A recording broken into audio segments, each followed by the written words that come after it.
why do so many people say they're going to do something and then never follow through? And a few people do something inside their head and heart that gets them to follow through. So I just thought you might enjoy this conversation we've had. It's with Frank Kern and John Reese, two of the best in this industry. And I think you'll find it interesting. Maybe you'll be triggered a little bit to think about what will get you to follow through too. So this is my little gift to you. I hope you enjoy. We got the dialing. Thanks. Tony, what's up? Good thing, man. How about you? I'm good. Listen, we've got a serious issue that I think is affecting our market, and we need your help. We actually don't know if we can solve this problem, but we think that you can. So we want to barge in today. We're kind of riding around anyway. I know you're shooting and stuff, but if you got a couple minutes so we can pop by, that sure would be helpful. Okay, well, I'm honored if you help me. Come on over, look forward to seeing you. Okay. See you, man. All right, man. Bye. Look forward to seeing you, John. Bye-bye. Yep, Bye. see ya. So why are we in a hotel anyways? They use this place a lot to shoot stuff because it's got a really nice background. Oh, so really it's nice outdoor filming stuff. different guests and interviews Yeah. and TV commercials? Hey, man. How's it going? Come on in. All right. Thank you. Hey, Hey, Tony. guy. What's up? How you doing, man? What's all this? Doing a little leadership filming now. That's awesome. Good to see you. All right. Thanks for having us, man. Hey, how you doing? Well, come on in. I'm curious to what this major problem is that you got to see me right away about. This sounds like a setup to me, It's man. a setup, yeah. I told John it was an intervention about his glue sniffing problem. Well, come over and sit on my lap. Yeah, buddy. exactly. So we were doing some talking, and the big problem in our industry, we think, is a bit of a mystery. No one has the exact answer. We were actually talking about trying to figure it out, that so many people in our market get these courses that him and I both, for our own respective businesses, spend hours and hours of time recording these building these education products, these training products to show people how to grow a business or build a business.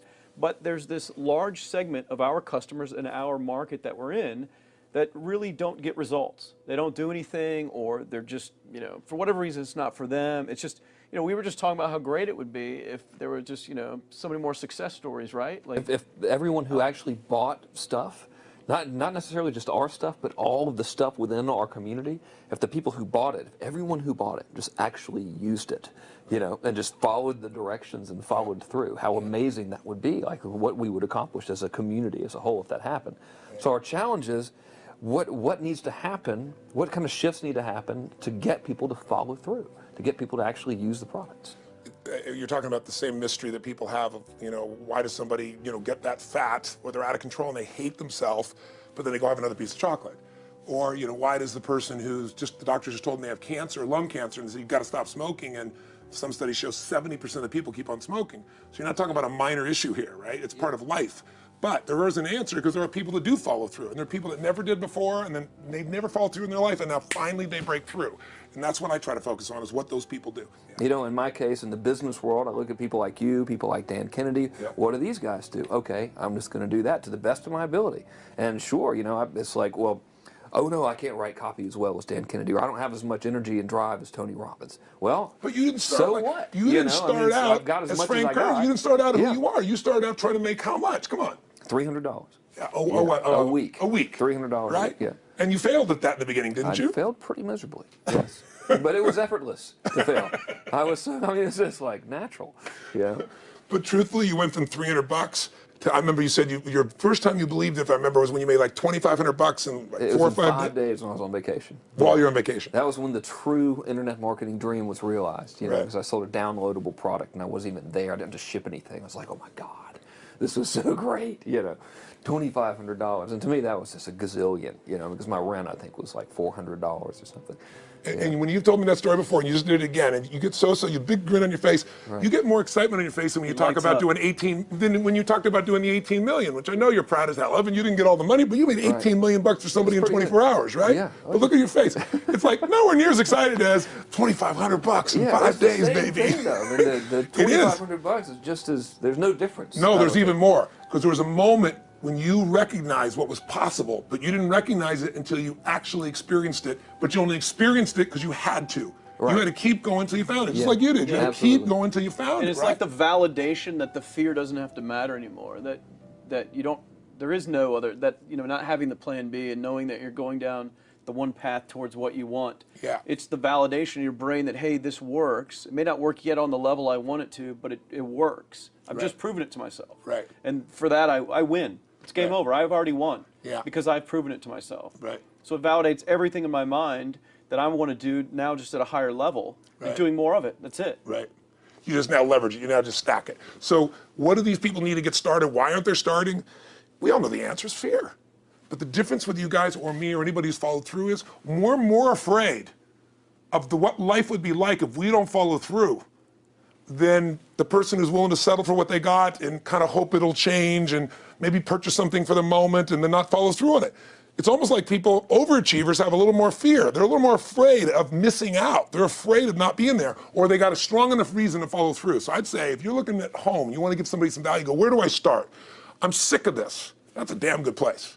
That's probably why they bought the product in the first place, but now they're escape not. from that for just a minute. What's that? They bought it. They bought the product to escape from that state. Just for a moment. minute, yeah. So, because well, guess what? What makes people excited is progress.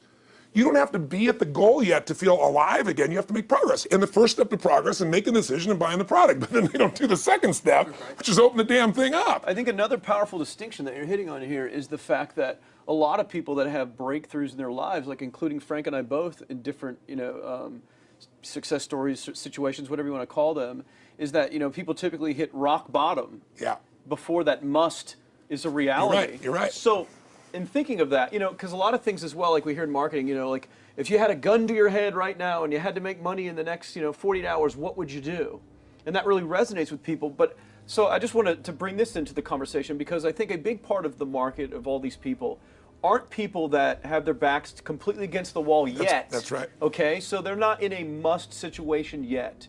They're in a desire situation where they're okay in their lives. They do have big dreams and ambitions. They do want greater things, but it's not pushing them yet to the point where they will do what it takes To master have the something. must. So what do you think? How do people go from not having their backs against the wall when they have no choice to say, I'm totally sick of this, Right. to conditioning their minds to go from their situation where they are, which may be okay, Yeah. to getting something greater? Well, think about this. What pisses you off and what excites you is all relative. $300 a week, no, $2,500 excites him more, that memory to this day, than even the $1 million, he did in his first 24-hour version, right? Or you breaking the 4 minute mile, $1 million. That must have been out of your mind. Tell me about that for a second. What did that feel like? You make $1 million in 24 hours. Nobody in history of the internet's done it. Euphoria. Yeah. It was unbelievable. What was your? It wasn't even about the money. That's exactly right. That's exactly It right. wasn't really about the money. No, it wasn't. I wasn't thinking like, oh, that's how many cars I can buy. Or, No. It just wasn't. It was just breaking through like another barrier of progress. So at that point, it wasn't about your back to your wall. At that point, what it was It really was about. a further point for my fear, is what it really was. Further point for your fear, and for some people, and I think in some cases, it's also a recognition of who I am and what I'm capable of. So for somebody whose life is already great, this is about, what if I could take on another skill that could create more freedom for my life? And just saying, I'm not having to go out and try and do it all perfectly right now. What I'm going to do for the next 8 weeks, I'm going to create a little ritual. I'm going to do one thing a day to condition my mind, right, so that I get strong, so I follow through. I'm going to read something. I'm going to listen to something. I'm going to immerse myself. I'm going to go for an intense jog, or I'm going to go lift weights, but I'm going to do it consciously to get in a state where I'm going to follow through. That's number one, because people follow through when they're in state. Second, I'm going to get clear about why this is a must for me. It's not because my back's against the wall, but because I want to master an area of life that could create some freedom. I'm not going to master it overnight, but I got the system, I got the plan. I'm going to do one thing a day. I'm going to work on one subject a week. This week's going to be about figuring out what the right product or industry is. Next week's going to be basics of building traffic. And each week I'm going to make a little progress, and I'm going to get to a goal, whatever that is. I'm going to make $1,000, my $300 in a week. I'm going to get to my $2,500. That first $2,500 is the most excited. Unbelievable. The first $300. I remember It's most life-changing, too. It is the most life-changing. I remember I was supposed to be a truck driver, making $24,000 a year because I'd be making the most anybody in my family had ever made. How'd that work out for you? Yeah, real well. Thank God I'm not driving a truck, right? I think you could pull the truck. I figured out I could pull it with hold my finger, man. I could do it with my teeth. I could pull it with my teeth, right? 36 grand a year was the goal. If I could make 3 grand in a month.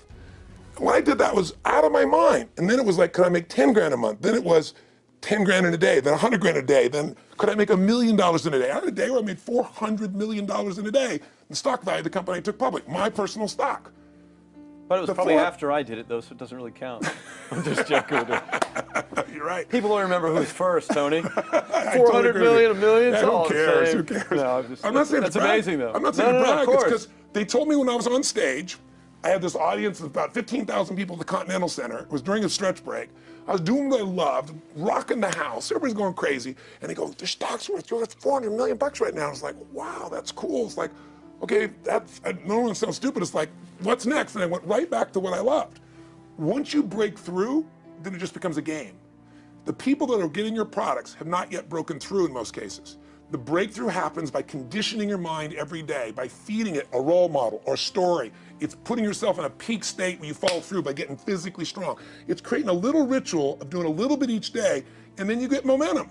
But the most important thing of all is what we started out with. Why? Absolutely. Why is it a must for you?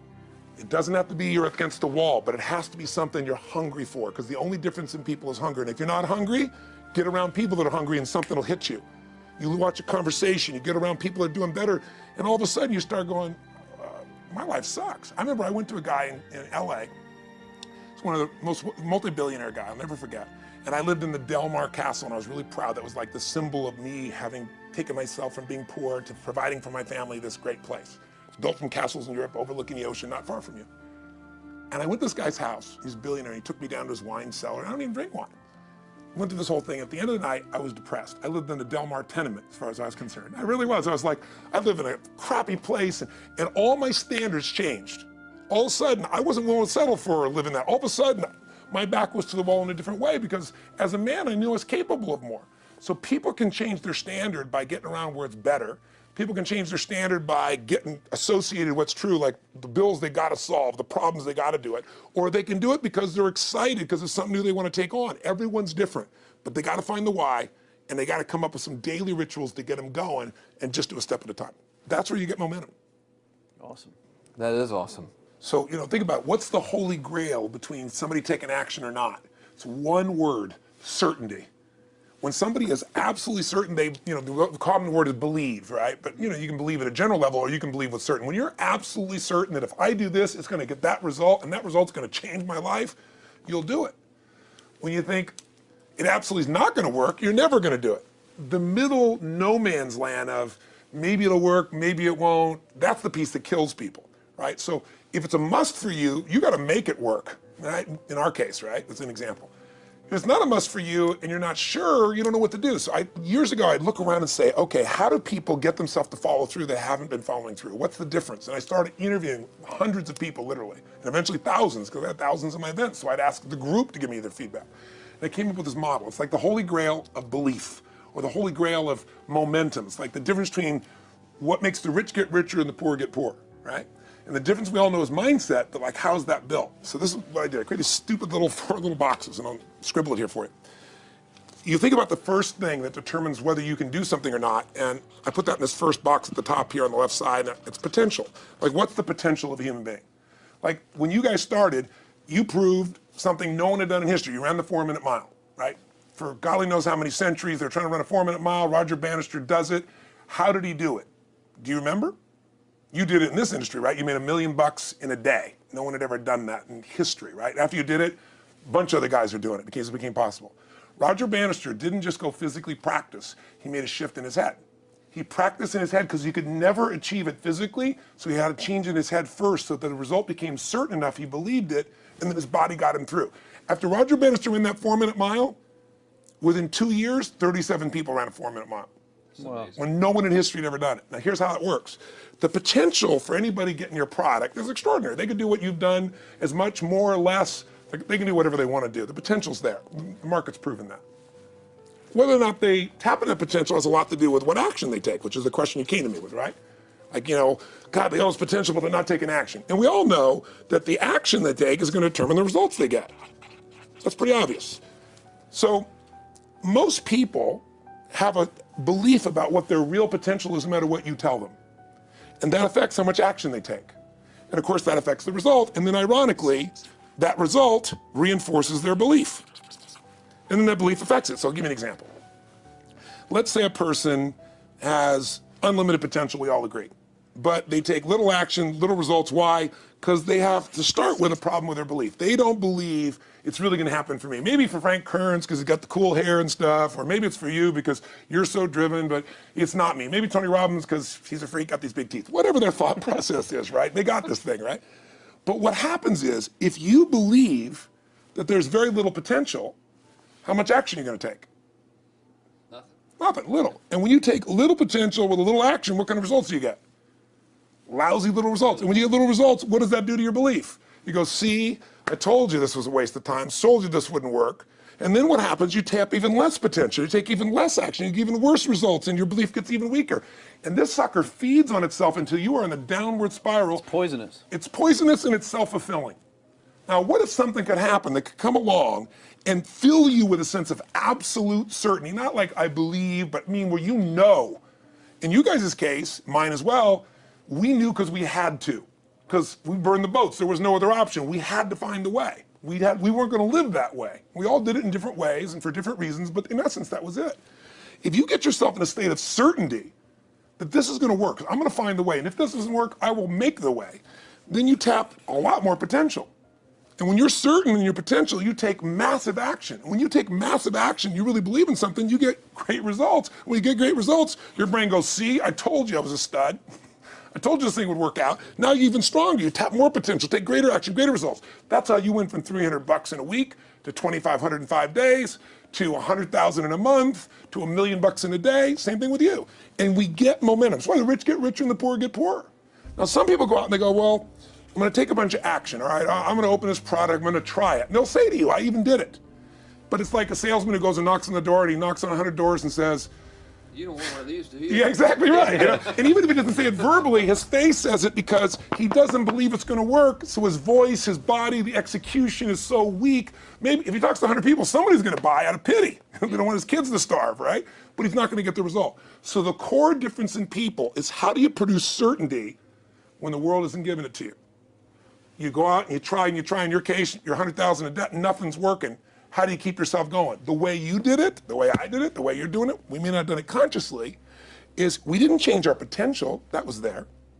And it wasn't even taking more action. Taking more action with a belief it's not gonna work, it's not gonna change anything. We got results in our head that made us feel certain as if it had already happened. True or false for you? True. Right? So give me an example so people know I'm not just making this crap up. Well, I mean, just like when I had nothing, I already knew I was driving like Ferraris and Porsches and stuff because I always wanted those cars. I already knew I was going to have them. It was inevitable. Right. I inevitably, that was just my inevitable outcome. But how did you do that? Did you have a ritual? Did you think about it regularly? Was it one time you thought about it, or was it something you had an obsession towards? I had an obsession towards it. I mean, I used to work at a video store, which was the last job I ever had in my life. Thank God. And I used to go to work almost every day, and I used to bring 2 magazines with me to read on my breaks. Entrepreneur magazine, just to read about business and everything else, to read about what other people are doing, look for role models. And I used to carry an auto trader with me. And I used to look at Porsches that were for sale. Yeah. And people always used to ask me, what are you doing with that Auto Trader magazine? I'm like, well, I'm just picking out the Porsche that I'm going to buy. Right. Which probably got you a lot of crap. I did. People made fun of me. Sure. I actually had a boss at that job tell me, you really shouldn't do that to yourself, John, because it's very, very likely that is never going to happen. That it's very likely that you're never going to have that car. Yeah. That's the kind of belief he was trying to put in my head. And I was like, no, you don't realize that it's inevitable that I will drive here sometime in the near future with that car when I'm not working for you and drop movies off for you to put back on the shelf. And that actually happened. And it was one of the most fulfilling days of my entire life. And the great thing was when I pulled up in this car, I was in my mid-20s. Yeah. A car that most mid-20s. What kind of car was it? It was a Porsche 911 Turbo. It was a convertible and everything. It was a beautiful car. It was one I always dreamed of having. But for a few years I always circled the ads of which ones I was going to buy. Well, when I finally got it and I pulled up at the store, I had all these people. Some people that were still working at this $7 an hour job were there years after I left. And I'll never forget this, even the boss and stuff, and the reaction of the people was like, wow, that is awesome. Yeah. Is that your dad's car? And all I said to them was, not exactly. Good for you. And I just smiled and just left. But it was, It's the weirdest thing, but I just knew it was going to happen. But you knew it because I you conditioned myself you to did it to over know and over it was- again. yeah. When I was in high school, I was not a popular kid, but I was passionate and intense, and I'll never forget. Some people, some particular girls gave me some crap, and a guy too. And I wrote in their journals or their, their annual yearbook at the end, I wrote, someday, I said, you treated me like hell. Someday I'll be rich and famous, and you'll be an effing truck driver. And you'll be sitting there, I'll be with with this beautiful woman of my life, rich, and you'll be watching me on television thinking, you wish you would have treated me better. I actually wrote this shit in people's annuals because I went to a 10-year high school reunion when the people showed me this stuff, great. right? But it's like, I burned the bridges, baby. I was like, this is how it's gonna be. So I'll give you a perfect example of this. They did studies, many have been done at this element, where they want to say, how much does the mind affect performance? So take basketball. I've worked with a lot of NBA players and turned them around, and one of the problems many of them have is they'll choke on the free throw line. Well, everybody knows in that case, if you normally shoot really well and now you're not, something's interfering, something's getting in front of your state, some uncertainty, right? Obviously. So they take a group and say, we're gonna make them better. How do you make somebody better who's got this mental block? So they take a group of guys and they're gonna do free throws, and they do one group where they just practice for 6 weeks. Totally intense practice, and I forget the number of free throws, but they gotta do this many free throws every day. Take a second group, and they have them not practice at all. Obvious. And they take a third group and they don't let them touch a basketball. All they do is have them practice in their mind, but the key is, it's not practice makes perfect, it's perfect practice makes perfect, as corny as that sounds. So these guys see themselves making the shot every single time, conditioning their mind and body that it's perfect every time. They're not interrupted by a reality that would screw with them. So at the end of 6 weeks, they tally it up, and now they give them a test to see who has the highest free throw percentage, success. What do you guess it's going to be? Well, the obvious person says, obviously, it's not the guys that didn't practice, but which one is it? The mind, or is it the ones that actually practice? I'm assuming the mind. Yeah, you would assume it because it's true. Right. You intuitively know